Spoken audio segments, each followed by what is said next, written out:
All right, welcome to Bet the Edge. I'm Jay Croucher alongside a fired up Drew Dinsick as always. Today we're going to talk about Browns-Rams, which is a very strange game. We will talk about 49ers-Eagles, the marquee game of the week, as well as Dolphins-Commanders, less marquee but does have some compelling aspects. And then we will get to our best bets. But let's start with Browns against your Los Angeles Rams. Drew, the Rams are 3.5-point favorites. The total is 40. This line was 5 at one point. It's come down with the news that Myles Garrett is not going to have a season-ending type of injury. He doesn't practice the past 2 days, which is a bit of a concern for his availability in this game. Looks like it's probably going to be Joe Flacco, which is a terrifying sentence to utter aloud. What's your breakdown of this one? Yeah, we got to start with injuries, and it's all Browns. They made a correct, presumably a correct organizational decision to stay on the West Coast after playing in Denver, so that they're not traveling twice this late in the season and putting all those extra miles on their bodies. But they probably could have used a week at home and getting like the rest recuperation, sleeping in their own beds type of situation, because they are banged up big time. And the Myles Garrett news and him being available does not move the needle for me at all, because he is limited to the degree that I would expect his pass rush contributions are going to be somewhat muted this year, this week, even though the Browns have, the style of defense that people are keying on as being especially effective against Matthew Stafford. And yes, I acknowledge that. Like if we get into the state here where Stafford is expected to let plays develop downfield and make precision passes, beyond 20 yards, the Rams are probably losing this game, but I don't think it's going to come down to that. I really, really like the Rams in this spot for a new multitude of reasons. I'm not saying Myles Garrett doesn't matter. Don't get me wrong, but they have enough depth and he's going to be limited enough in his ability to pass rush. If you watch any of the tape after he injured his shoulder in the Broncos game, he was not the same player. And so I think ultimately the bigger question is, will Denzel Ward go?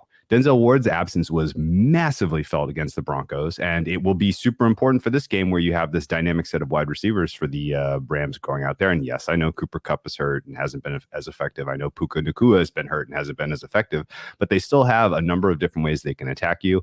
And the running game for the Rams has really been the straw that has stirred the drink for them when Kyren Williams has been healthy, and it was on display in spades last week. And yes, you're talking about a beast of a different color with the Arizona Cardinals defense compared to the Browns, but the Browns can be had in the run game and they can be had on the road. And I think a balanced attack here with the short passing, rhythm passing from Stafford to his tight ends, to Tutu Atwell, and whoever, whatever you can get out of Kupp and Nacua is gravy, should be enough to get into the 20s here. And at that point, you're asking Joe Flacco, who just got off his couch and is behind an offensive line with no tackles and is throwing maybe not even to Amari Cooper and is not handing off the ball to Bradley Chubb. Nick Chubb. He's handing off the ball to Jerome Ford.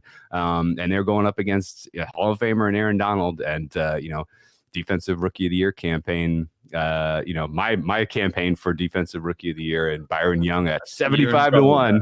Let's get him in the race. It's just, this is a matchup that says, ticks every box Rams. And like, ultimately, like, I don't live in a world where Joe Flacco gets off of his couch and goes on the road behind this offensive line and is competitive. I don't live in that world. I live in a world where Joe Flacco ended last season with one of the most miserable efforts you ever wanted to see in Week 18 against the Dolphins, where he mustered 6 points and had 18 of 36 passing or something along those lines. Like that's the world I live in. And so if you're in the betting market here and you're saying that yes, the Browns are the right play because their defense can match up well against Matthew Stafford, all of the other angles of this handicap I feel like are pointing squarely in the direction of the Browns. I mean, the Rams. And I think this is just in general a Rams team that I'm buying right now as being able to get their noses into the playoff mix in a weak NFC. Okay. Very Christopher Nolan-y say that this is the world that we live in. A bit more Inception than Tenet, hopefully. I agree with your breakdown. I think that Flacco, it can't be understated exactly how bad Flacco was at the end of last season. And it's like he can still throw the ball, but he cannot move. He is just a complete statue. And now, if I was to make the argument for the Browns, and I'm not particularly compelled to, but I would say that the Rams, the strength of their defense, they've only really got one, and his name is Aaron Donald.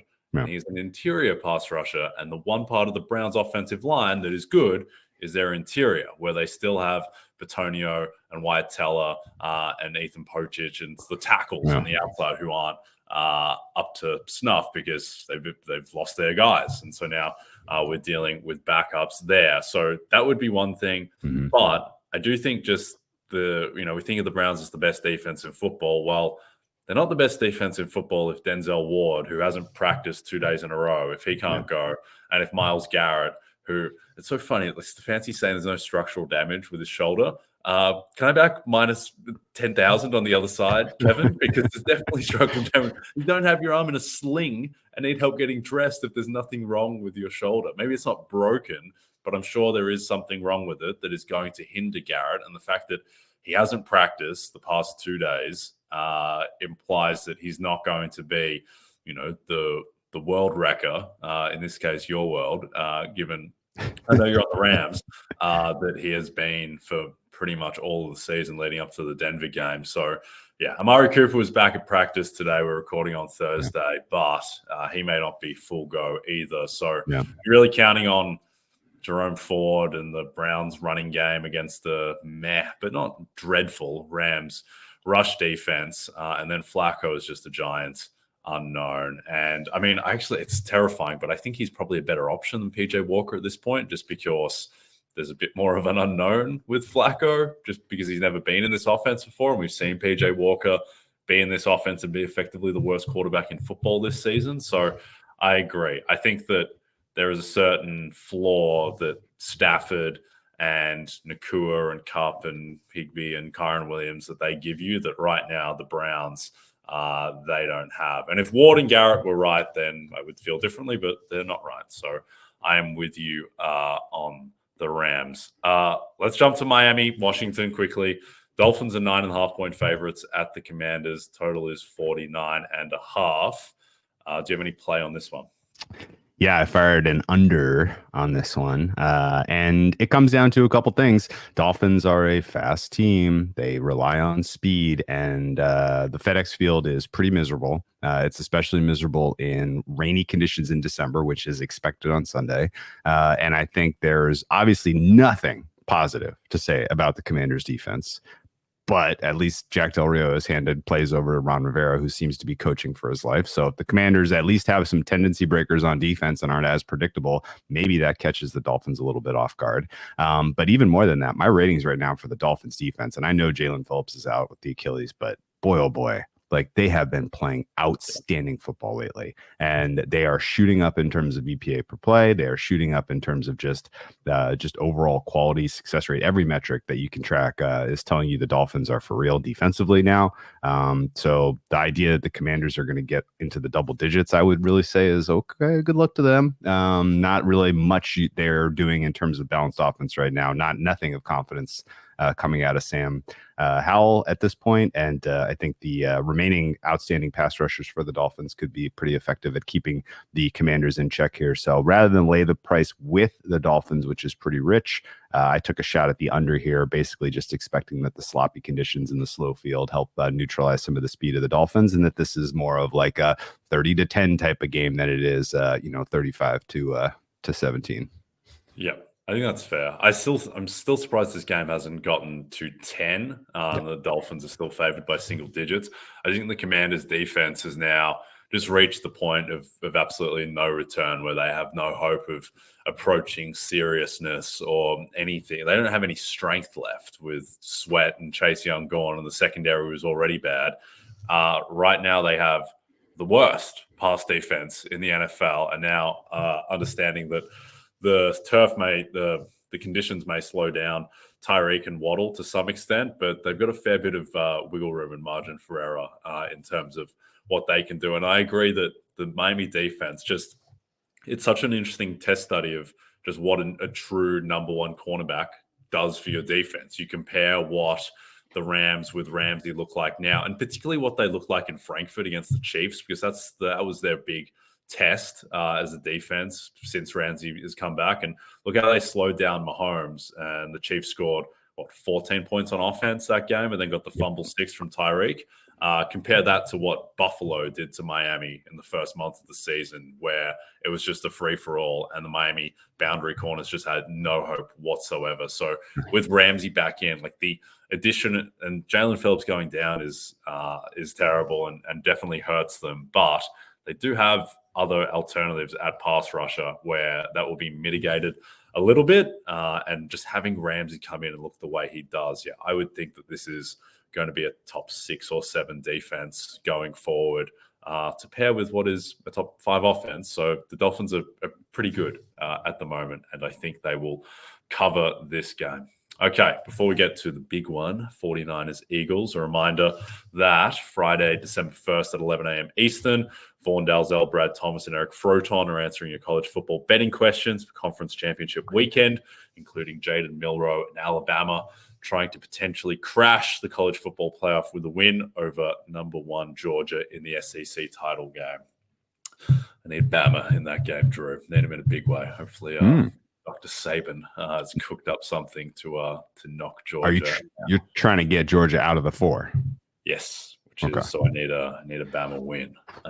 Which, what are they? 6.5 point dogs. It's doable. Not likely, but doable. It's a one game title, and anything can happen. So need Texas to win. Need UGA to lose. Also need the Philadelphia Eagles to lose. Drew's nightmare, America's nightmare, Australia's nightmare, must end. The Niners are 3-point favorites. Total is 47.5. The Sunday, 4:25 p.m. Eastern game. Looks like there will be some rain about, though it's not going to be showers or anything. Looks like it will be drizzle. My man Brock Purdy has said that he'll chuck on a glove if he needs to.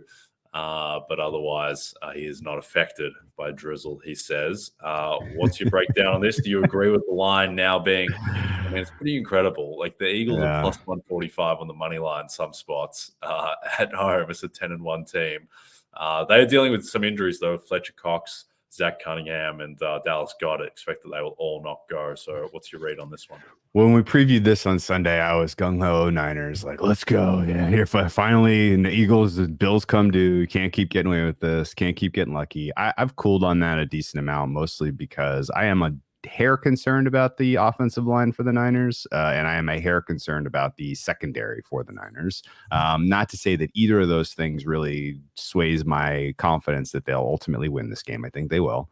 But I think there's a better way in right now than laying 3 points with them, and I think that's betting the over.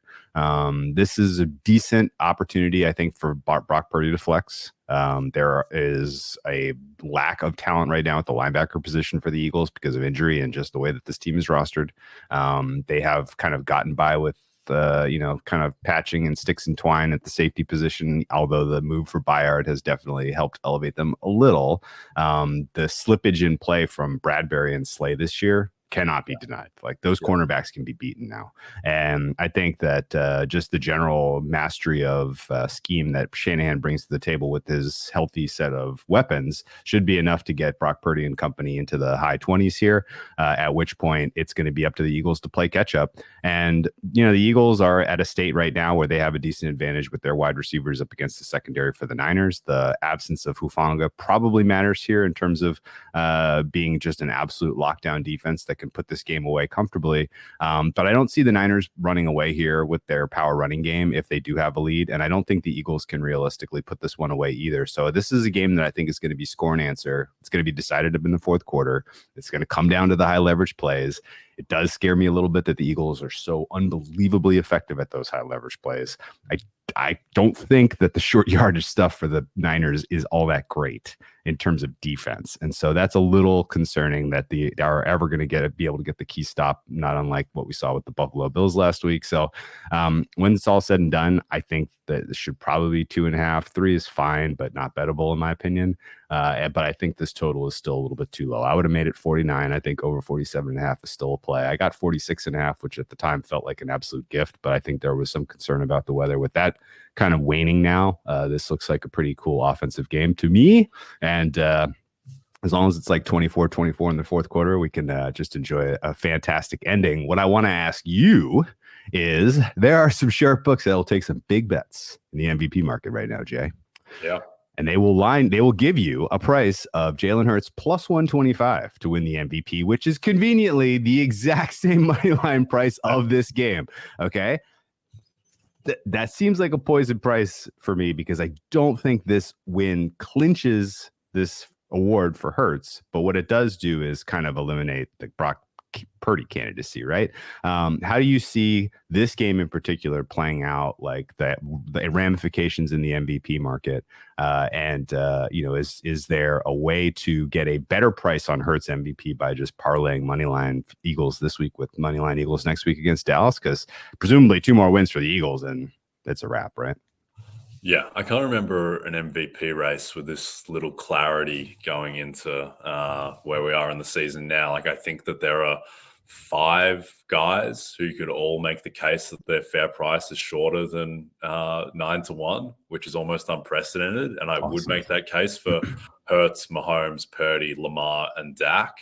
I also would not rule out Tyreek Hill entirely, given that he is on pace to have the greatest wide receiver season of all time and may well get the 1 seed. And there may be an uninspiring 1 seed candidate in the other conference. In terms of how this game ripples across, I think that in a way, I think actually the higher leverage MVP game just for Hurts specifically is going to be next week against Dallas, because we're recording this on Thursday. So I'm assuming that Dallas are going to take care of business and beat the Seahawks. And if they do, the Dak noise is going to get louder and louder.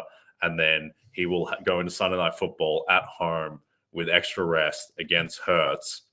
And I think that if Dak wins that game, then it's going to be difficult for Hurts. He's not dead by any means in the race, but Dak will be, he may well be your MVP favorite if he wins the next 2 games, regardless of what happens in this Philadelphia-San Francisco game. People for now are more ready to anoint Dak than they are Purdy. And I think ultimately that Dak is not going to win this award, because after Philadelphia, he has to go at Buffalo, at Miami, home Detroit. And I think he's just going to lose one of those games and the bubble is burst, because he'll lose one and then he'll be locked into a 5 seed. But I think that is the high leverage game for Hurts, is next week. In terms of this one, I think that it's kind of going to be like a 1-2 punch, where if he loses this, then he loses Dallas. Then I think he's just done. Yeah. Right. If he splits them, then it's a little bit up in the air. And if he wins both, then I think he could pretty much wrap up MVP by beating Seattle the following week on Monday Night Football. I think, and we spoke about this before we started recording, but I think you're right in that I think to have real confidence that Hurts is going to win MVP, he needs to be 2 wins clear of the field, as he is now, because that's his only case. His only case is wins. He has no actual real case on merit over Purdy, over Dak, over Mahomes. He does have one over Lamar, and he may not need that gap over Lamar, but I think that he's going to need a 2-win gap, and I think that's unlikely that that's going to eventuate because of these next 3 weeks on the schedule and the fact that the Chiefs have such an easier schedule, and the fact that the Niners are 3-point favorites on the road at Philadelphia and are just a better team than Philadelphia. At least that's what the market is telling us, and that's what I believe. So ultimately, I don't think there is any way in to bet Jalen Hurts MVP. If you fully believe that, then I guess you have to believe that Eagles plus 145 money line is a bet. But for everyone else, who is probably the majority, like me, who have been fading Hurts in this market, I think you just got to swallow hard and hope that Nick Bosa and Micah Parsons wreak some havoc for the next 2 weeks. Yeah, the rest advantages for the Niners and the Cowboys hopefully come to fruition. And that's really, I agree with basically every single thing you said there, with the exception of the market telling us that there's this big of a gap between these 2 teams. I think there's some situational stuff built into this number, right? Yeah. Like the extra rest and the fact that the Eagles defense was on the field for 1 million minutes against the Bills, like that's definitely built in here. Like make no mistake. Yeah. The Niners have everyone, and the Eagles are exactly going to be without Cunningham, Fletcher Cox, and Dallas Goedert, and those 3 guys make a material impact. So, if this is the NFC title game, which will likely be in Philadelphia between these 2 teams, then I don't think the line is going to be 3. I think it would interesting. Be more like, I think it would be more like 1.5 if everyone's fully healthy. Yeah, I got to ask you one follow-up. So I went through since 1999 through today and kind of went through the rubric of how do you get the MVP, right? Like, what does it take? And I agree with everyone in your list, even Tyreek Hill, because there is plenty of examples of like, hey, if you have an all-time season at a skill position group and it's a year where no other quarterback stands out and you're the 1 seed, you got it, buddy. Like LaDainian Tomlinson, Sean Alexander, Marshall Faulk, even though Marshall Faulk was a 6 seed the year he broke the all-time touchdown record and got it. Peterson was like 10-6 or something. Adrian Peterson, but yeah, that was because he went for 2K off the ACL. Like that was a very, very special circumstance. If Tyreek Hill was doing this off of an Achilles or something, then I would take his case very seriously because people would just be like over themselves over how incredible he's doing off of an injury, right? But the rubric for all the other quarterbacks, it's there. Like there's a way for Dak to win as a 5 seed, but he needs the most. He needs to wait. He needs to be the number 1 in total EPA, and right now Brock is blocking him. Right. There's a way for Brock in as a 2 seed. In fact, he's got almost exactly the same rubric as the Matt Ryan case. Like it's so similar, it's spooky, right? As a 2 seed in San Francisco, Brock Purdy is live, right? He needs the number 1 EPA though. The one guy I can't find, and Mahomes is obvious because you can look up and down this list, and there's so many years where it just defaults to, Rodgers, Manning, the best quarterback with a very good, statistical profile on a 1 seed, like plenty of latitude to make the case for Mahomes. But Lamar, I am struggling. And I think you nailed it because the Hurts case is the Cam Newton case, right? Yep. It's like he went 15-1. He was 2 wins clear of the field. He was kind of mid in every statistical category for the quarterback, but the team was so successful and he was so clearly the reason why on offense that he was the pick. And I think you can say that about Hurts if he's 2 wins clear of the field, but I don't think Lamar realistically in Baltimore can be 2 wins of the field. Is there something else about, like, is it just like the anchoring, the fact that he's already won it once, the something about just his likability? Like what gets him into the conversation to beat any of these other guys?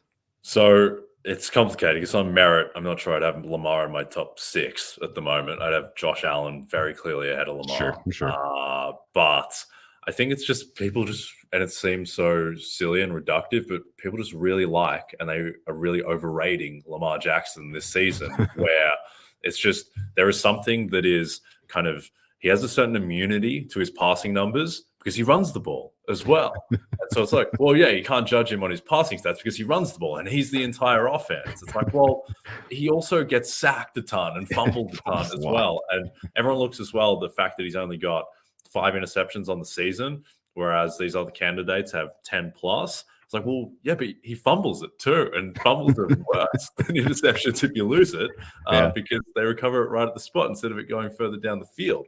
So I think that here's the thing with Lamar too, and why I take him very seriously as an MVP candidate, is that he lapped all the midseason awards and he didn't really have a case at that point. But people were just like, this team is the 1 seed. Lamar is the entire offense. He does it all. He has a low interception, kind of solid passer rating, good completion percentage. There are enough ways to justify Lamar, even though I don't agree with any of them. And so here's the thing for me with Lamar, is that week 16 and 17, he is at San Francisco on Monday Night Football and then home to Miami, which are 2 absolute blockbuster games. Yeah. And he's not going to be much bigger than like plus 300 to sweep those 2 games. Right. If Lamar Jackson sweeps the Niners and the Dolphins in money time for this award to get the 1 seed, I think his case cannot be discounted. And so I can't make Lamar much bigger than pick if he sweeps those 2 games. So it's pretty hard to make him bigger than 8-1 for MVP, in my opinion.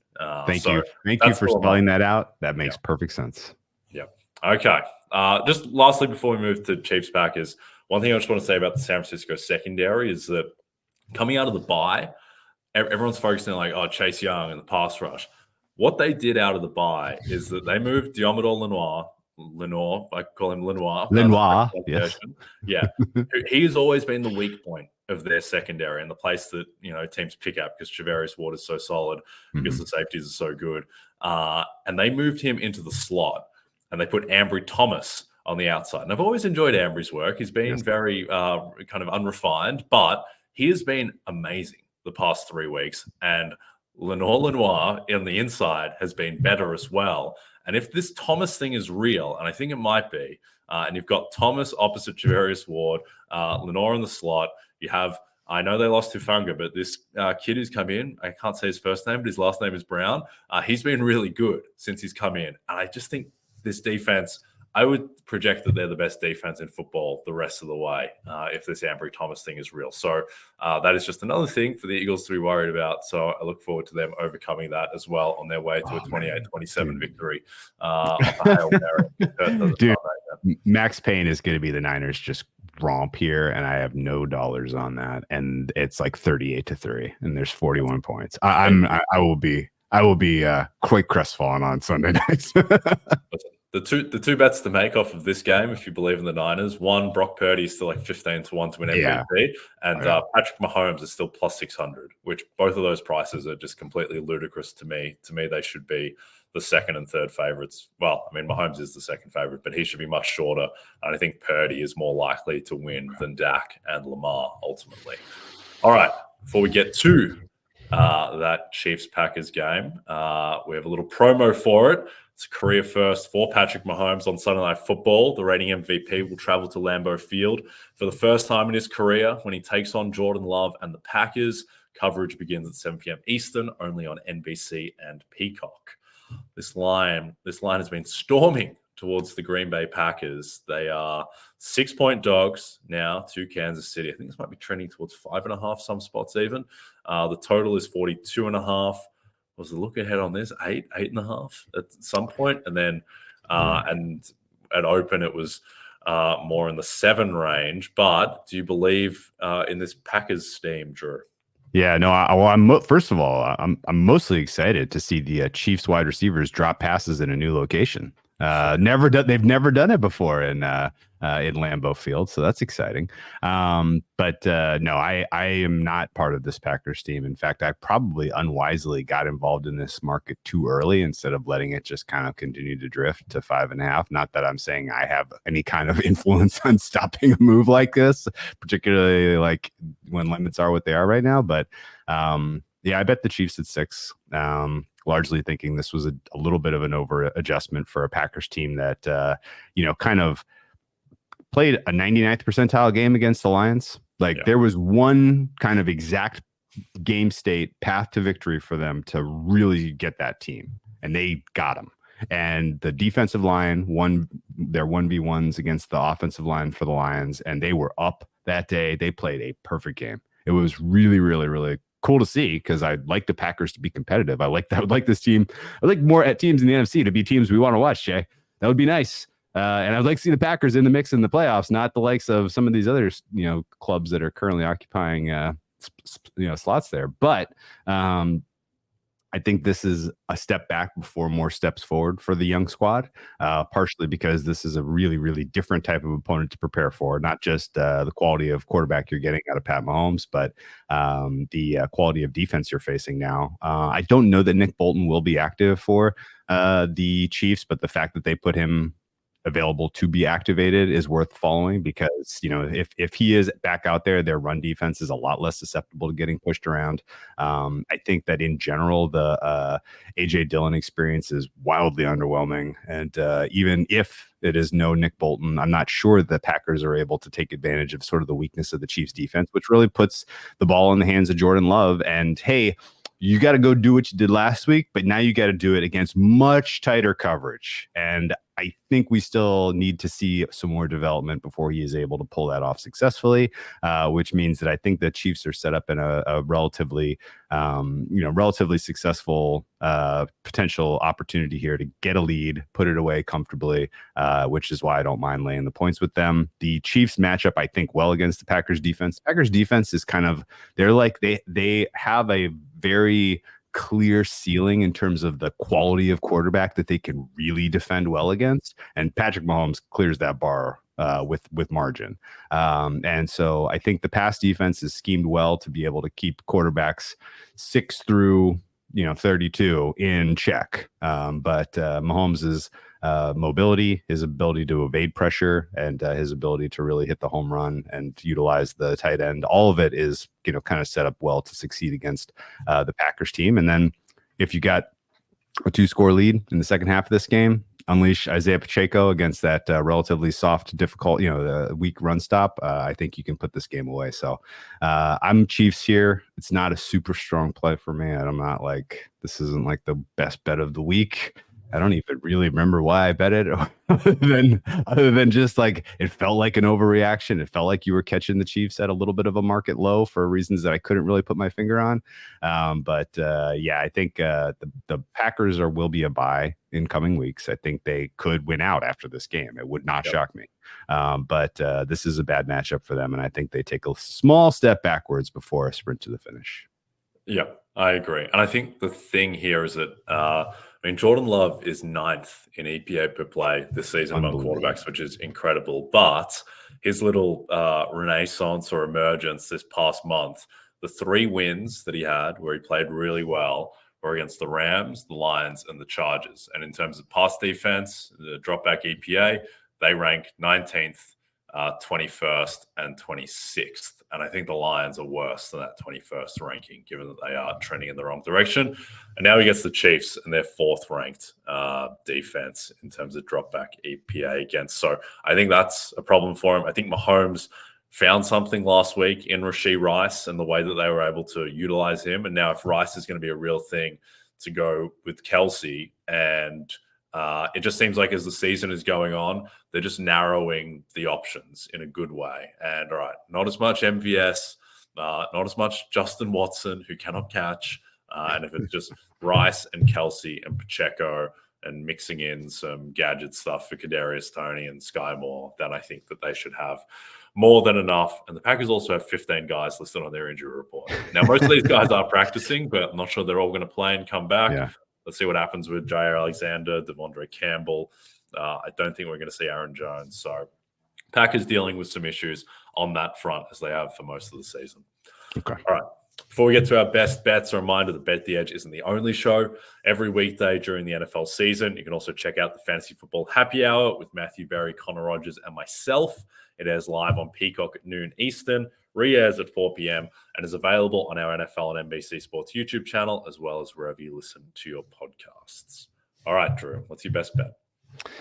Go with the Rams, 3.5. Okay, I like 4. I like some alts because, like I said, like if this comes down to you need a, if this game is in the balance in the fourth quarter, the Rams are probably losing, right? Like this is one of those wide distributions. I really have a tough time feeling like I'm going to get hooked on 3 right here because the Rams are either clicking in every aspect of the game and Flacco's not ready to play, or this is the kind of game where the Browns defense and their matchups actually do matter. And Browns, for what it's worth, full week of practice on and focus and concentration, being away from family this time of year, like having kind of a dedicated week of focus is probably going to have them performing somewhat well in some aspects, but the injuries are just too much for me to get over. And ultimately, I have way too much recent memory of seeing Joe Flacco, who just completely over the sport of football. And his starts last year were rough. He had more turnovers than interceptions, or more turnovers than touchdowns, to the tune of like 5 to 8 or something along those lines, and really just was very ineffective when he was up against anyone with a pulse in terms of a pass rush, including some of the teams that also had Hall of Famers like Aaron Donald. So I would expect that this is an opportunity for the Rams to continue to build on what has been a couple of pretty impressive wins and maybe even get themselves into a playoff mix. Yep, I like that. And I think you're right with the call on the alts, because this is a game that was designed in a lab for variance in terms of what, just between the injuries, between what we're going to get out of Flacco, who might just come in and be, sub-professional as a quarterback. And that's why stuff like Rams minus 17.5 at plus 600, that type of stuff, I think is much more live in this spot than your typical game that is set at 3.5. All right. My bet, Drew, and this is what I like this one. Tim Boyle under 177.5 passing yards against the Atlanta Falcons. Now, he needed 38 pass attempts against the Dolphins to get to 179 last week. The total in this game is 34, so there's not going to be many yards the market is projecting. But the key to me in this is that I think that a lot of the game script that would allow Tim Boyle to be passing and to go over this number, I think that in a lot of those scenarios, he gets benched. and he's not out there, and it's Trevor Siemian instead. I think that's a very difficult thing to put into a prop line because just your kind of get benched equity usually isn't factored in because most quarterbacks in the NFL aren't at risk of getting benched. Tim Boyle is more at risk of getting benched than any quarterback who has ever lived, basically, outside of maybe Mac Jones in recent weeks.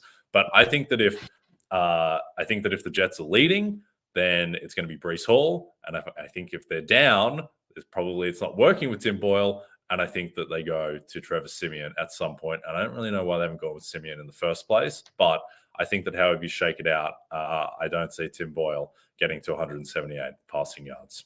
What do you think, Mr. Boyle? I guess I just got to make sure you're betting in this at a book where if he throws a 99-yard interception, that doesn't count towards yards, right? Yes, that's correct. Yes, then I think you're good. What a shameful game of football that was. Insane. All right, we are done. A reminder: if you want the rest of our game previews, recaps, all the stuff that we talked through throughout the week, you can head to the YouTube channel or just scroll through the podcast feed. We've had a look at every single game. And also don't forget to check out NBCsports.com for more information to help you with your wagers. Thanks to those watching on the NBC Sports YouTube channel. Please rate and subscribe if you're listening to us as a podcast. And a reminder to find all your favorite NBC Sports shows on Amazon Music. Just head to amazon.com/NBC Sports. From Jay Croucher and Drew Dinsick, good luck with your bets this weekend. Go Niners. We'll see you next week.